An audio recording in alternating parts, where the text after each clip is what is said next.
Hello everybody and welcome to the Ship Modelers Library. Today I'd like to introduce a book about maritime archaeology of ships by Jonathan Adams, Innovation and Social Change in Medieval and Early Modern Europe.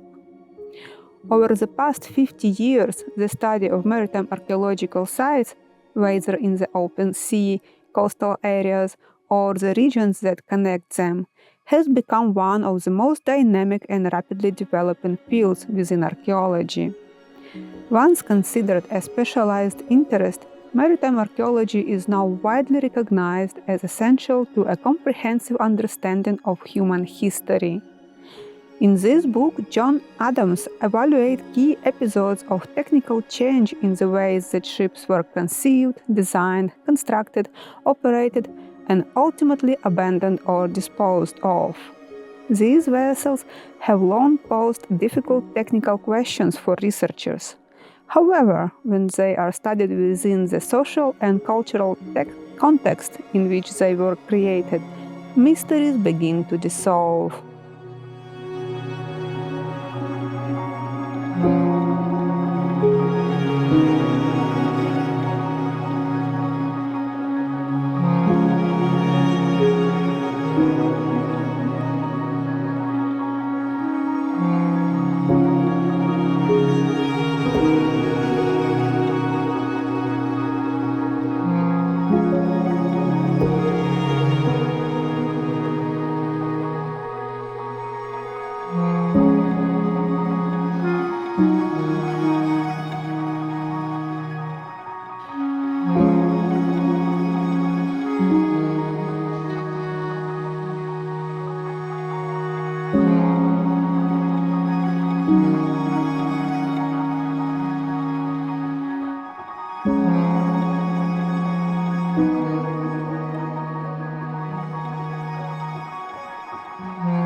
Thank you for watching. Let me know in the comment section below which book would you like to see featured next in the Ship Modelers Library.